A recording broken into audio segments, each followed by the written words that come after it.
नमस्कार दोस्तों, स्वागत है आप सबका मेरे इस channel maths by Himanshu sir में।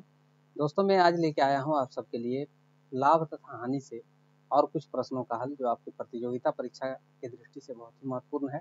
तो आप लोग मेरे साथ जुड़े रहें, बने रहें और देखते रहें किस प्रकार से इन प्रश्नों का हल किया जाता है। दोस्तों ये जो प्रश्न है, सभी ये प्रश्नों को जो है किसी न किसी एग्जाम में पूछा गया है। मैं उन्हीं प्रश्नों को आप लोगों के समक्ष प्रस्तुत करना चाहता हूं जो एग्जाम में बार बार पूछे जाते हैं। तो इन प्रश्नों का हल सीख के आप जो है अपने परीक्षा के स्तर को, यानी कि जो मैथ का भाग रहता है उस भाग में, उस सेक्शन में जो है आप ज़्यादा से ज़्यादा प्रश्नों को हल कर पाएंगे और उसको आसानी से हल कर पाएंगे। काहे कि मैं जितना भी प्रश्नों का हल आप लोगों को बताऊंगा वो सभी ट्रिकी माध्यम से बताऊंगा कि इसको शॉर्ट टाइम में, यानी कि कम समय में आप कैसे करके बनाएंगे। तो जो मेरे इस चैनल में नए हैं उनसे मैं आग्रह करना चाहता हूं कि मेरे इस चैनल को सब्सक्राइब कर लें और साथ ही साथ बेल आइकन को भी प्रेस कर दें ताकि आपको आने वाले वीडियो का भी नोटिफिकेशन मिलता रहे। तो दोस्तों चलो देरी ना करते हुए आज हम लोग स्टार्ट करते हैं और देखते हैं आज क्या क्या प्रश्न है, उन प्रश्नों का हल आप किस प्रकार से कर सकते हैं। ठीक है,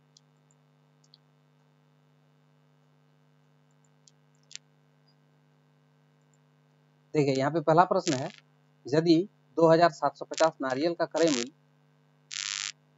2500 नारियलों के विक्रय मूल्य के बराबर हो तो विक्रेता को क्या मिलेगा? 5% हानि होगी, 10% लाभ होगी, 15% हानि होगी, 20% लाभ होगी। तो इस प्रश्न को हल करते समय देखिए हम लोग यहाँ पे जो देख पा रहे हैं, इसका जो विक्रय मूल्य दिया हुआ है, विक्रय मूल्य तो नहीं दिया हुआ है, कह रहा है कि यदि 250 नारियल को 2750 नारियल को का क्रय मूल्य 2500 नारियल के विक्रय मूल्य के बराबर हो तो विक्रेता को क्या मिलेगा। इसमें जो है ये 2500 रुपया ये हो गया इसका क्रय मूल्य, और ये जो दिया हुआ है इधर विक्रय मूल्य, क्रय मूल्य के साइड में वो हो गया विक्रय मूल्य। यदि 1 रुपया प्रति पीस नारियल का दाम हम मान लेते हैं तो वो खरीदा है 2500 रुपया में और बेच रहा है 2750 रुपया में। ठीक है, तो इसमें इसको लाभ हो रहा है। लाभ कितना का हो रहा है? लाभ हो रहा है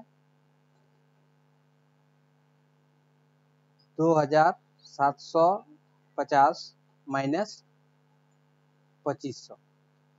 ठीक है, ये दोनों घट के कितना हो जाएगा? 250 रुपया।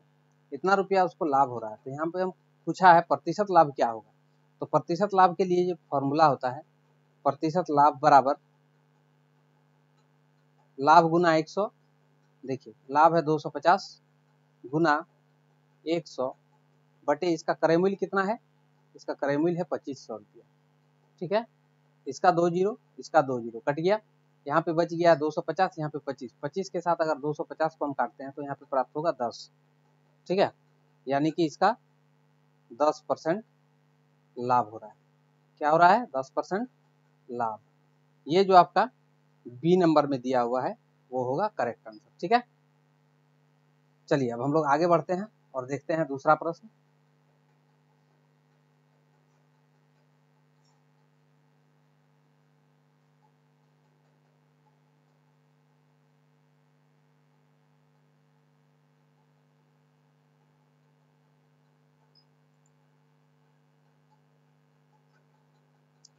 देखिए दूसरा प्रश्न में क्या रहा है,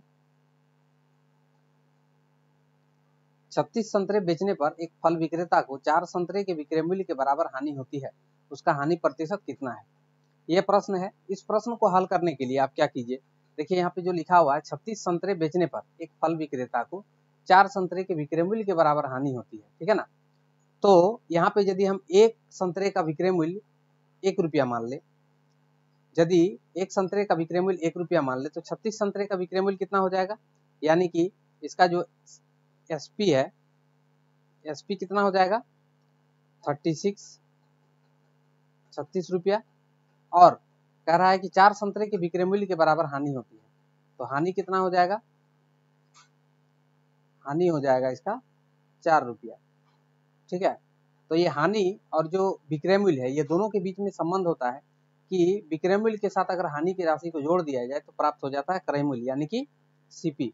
तो सीपी कितना हो जाएगा? 36 प्लस 4 यानी कि कितना 40 रुपीस इसका हो गया विक्रय मूल्य, क्रय मूल्य। अब हमको यहाँ पे ज्ञात करना है प्रतिशत हानि।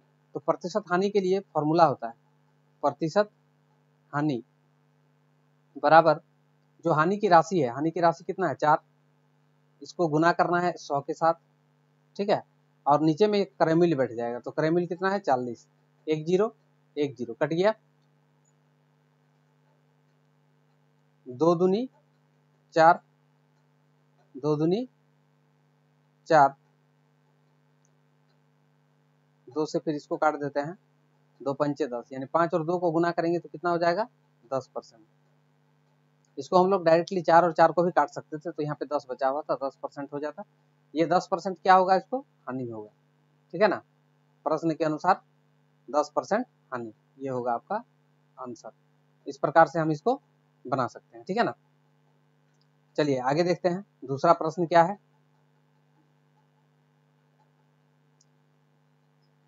कह रहा है एक दुकानदार को 250 केले बेचने पर 50 केले के विक्रय मूल्य के बराबर लाभ होता है, तो लाभ प्रतिशत कितना है। इसमें भी उसी प्रकार से आपको बनाना है।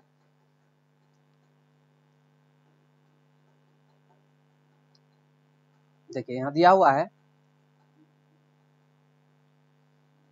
यदि एक केले का विक्रय मूल्य हम 1 रुपया मानते हैं तो 250 केले का विक्रय मूल्य हो जाएगा, विक्रय मूल्य 250 रुपया, ठीक है, और इसमें लाभ हो रहा है, लाभ कितना हो रहा है 50 रुपया, ठीक है। तो लाभ और विक्रय मूल्य के बीच में संबंध क्या होता है, जिससे हम लोग को क्रय मूल्य प्राप्त हो जाएगा। तो क्रय मूल्य बराबर इसका कितना हो जाएगा 250 माइनस 50 यानी कि 200 रुपया। तो 200 रुपया यदि इसका क्रय मूल्य हो गया तो हम लोगों को ज्ञात करना है लाभ प्रतिशत, यानी कि लाभ प्रतिशत बराबर कितना हो जाएगा 50 गुना 100 बटे 200, 2020, 2 के साथ अगर 50 को काटते हैं तो कितना प्राप्त होगा 25, ये हो जाएगा इसका आंसर 25%, जो कि आपका डी नंबर में है। इसका आंसर आप इस प्रकार से ज्ञात कर सकते हैं, ठीक है। चलिए बढ़ते हैं आगे की ओर और देखते हैं दूसरा प्रश्न।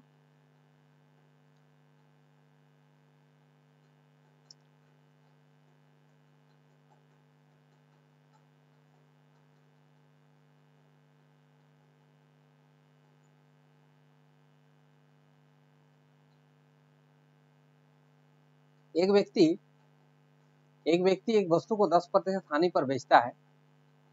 यदि उसने इसे 10 रुपया अधिक में बेचा होता तो उसे 10% का लाभ होता। वस्तु का क्रय मूल्य कितना है। देखिए माना यहाँ पे लिखते हैं,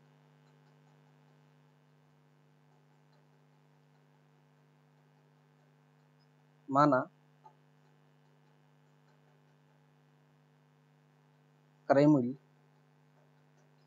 100 रुपया है, ठीक है। यदि क्रय मूल्य को हम 100 रुपया माने हैं तो कह रहा है 10% हानि पर बेचा जाता है, यानी कि विक्रय मूल्य कितना हो जाएगा 10% हानि पर, यानी कि 10% कम में बेचा है। तो 100 का 10% 10 होता है, 10 इसमें से माइनस कर देंगे तो हो जाएगा 90, मतलब 90 रुपया में वो बेचा है। उसके बाद बोल रहा है यदि उसने इसे 10 रुपया अधिक में बेचा होता तो उसे 10% का लाभ होता।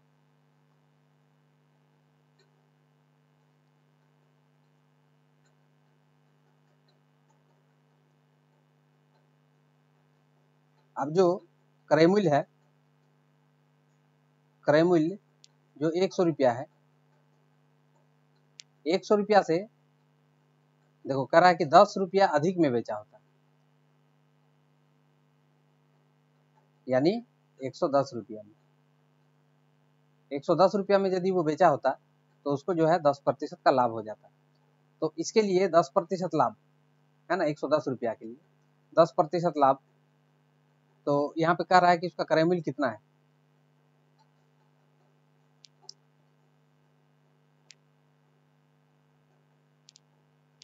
एक 100 का 10% कितना प्राप्त होगा 100 गुना 10 बटे 100, यानी कि 10, तो इसका क्रय मूल्य कितना होगा? 100 रुपया ही होगा, क्योंकि यहाँ पे प्राप्त हो रहा है वैसे ही प्रश्न के अनुसार ही 10 रुपया, उसको 10% लाभ का मान प्राप्त हो रहा है, जब क्रय मूल्य कितना है? क्रय मूल्य है 100 रुपया, तो यहाँ पे क्रय मूल्य ही ज्ञात करने के लिए कह रहा है, तो इसीलिए इसका आंसर क्या होगा? C number. अतः यहाँ पे हम लोग लिख सकते हैं सीपी यानी क्रय मूल्य बराबर 100 रुपया, ठीक है ना। इस प्रकार से इसका आंसर हम लिख सकते हैं। तो मुँह जवानी है हो जाएगा, ये तो प्रश्न में ही दिख रहा है। उसके बाद वाला देखते हैं क्या है। सेब के मूल्य में 15% कमी होने से एक खरीदार 240 रुपये में 2 किलोग्राम सेब अधिक खरीद सकता है। सेब का यहाँ पे सोच सकते हैं मूल्य, नया प्रति किलोग्राम कितना है, ठीक है ना। सेब मूल्य में 15% कमी से खरीदार 240 रुपये से अधिक खरीद सकता है, तो सेब का नया मूल्य प्रति किलोग्राम क्या है? इस पर को जो है आसानी से और चंद सेकंड में बनाइएगा, इस ट्रिक को याद रखें। देखिए इसका होता है जो यहाँ पे दिया हुआ है कितना जो परसेंटेज में दिया रहेगा, इस तरह का कोई भी प्रश्न हो सकता है। यहाँ परसेंटेज की जगह पर कुछ भी होता है, 15, 20, 25, 30 कुछ भी होगा, कमी या फिर वृद्धि, ये दोनों में ही काम करेगा। तो राशि दिया हुआ है, यहाँ पे जो दिया हुआ है मात्रा, ये दोनों के बीच में संबंध होता है, उसी का एक का निर्माण होता है। यहाँ पे जैसे दिया है 15% कमी, तो इसको लिखिएगा ऊपर 15 और नीचे में लिखना है 100, ठीक है, और यहाँ पे गुना लगाना है, और यहाँ कितना रुपया में कितना अधिक, कितना रुपया में, तो 240 को लिखना है ऊपर में और 2 को लिखना है नीचे में। एक जीरो इसका कट गया। अब 2 से पहले 5 से काटते हैं, 5 दूनी 10, 5 तिया 15, 2 से अगर इसको काटे तो 12 दूनी 24, 2 से फिर इसको अगर काटे तो 6 और 3 को गुना कर देंगे तो हो जाएगा 18 रुपया किलोग्राम, ठीक है। ये हो जाएगा इसका आंसर। इस प्रकार से हम इसको बना सकते हैं। नेक्स्ट देखिए, एक प्रश्न है, पार्थ एक निवेश पर 15% लाभ कमाता है। पार्थ एक निवेश पर 15% लाभ कमाता है, 30% की हानि होती है। यदि उनके ये निवेश 3 से 30% हानि होती है, तो इसके लिए जो अनुपात आपका दिया हुआ है उस अनुसार ये बन जाएगा 3:5। ये दिया मतलब यदि पहले निवेश में जो राशि है उसको 300 रुपया मान ले, 3 का है दोनों, तो यहाँ पर भी गुना हो गया 300 और ये 5 3 100 कितना हो जाएगा, तो ये हो जाएगा 500, ठीक है। अब कह रहा है कि प्रथम में उसको जो है 15% कमाता है, ये तो पहले ऐड कर लीजिए, कितना हो जाएगा, ये हो गया इसका क्रय मूल्य 300 रुपया और 500 रुपया जो वो इन्वेस्ट किया है, 300 रुपया 500 रुपया, टोटल हो गया 800 रुपया।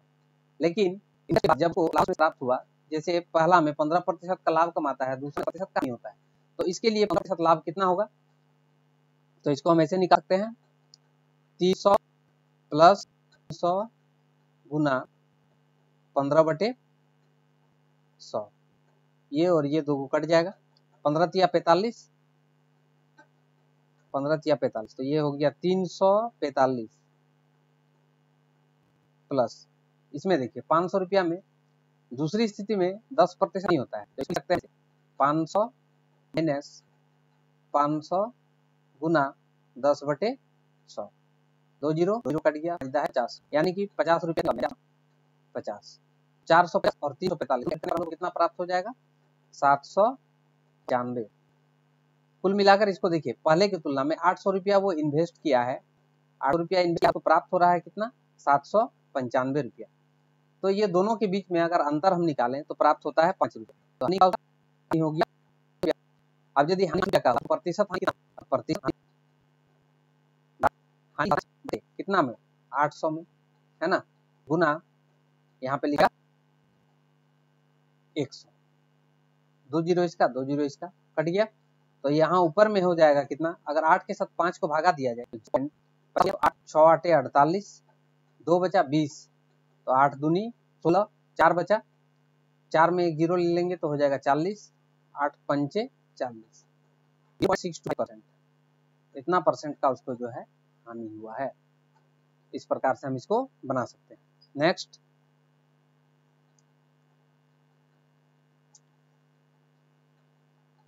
एक व्यक्ति ने टाइपराइटर को 5% हानि पर बेचता है, यदि वह इस रुपये में बेचता तो उसे 5% का लाभ होता, तो क्रय मूल्य कितना है,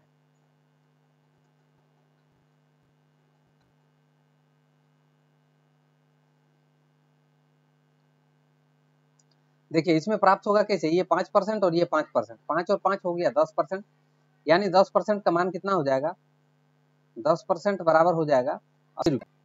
तो कोई रकम जो अपने आप में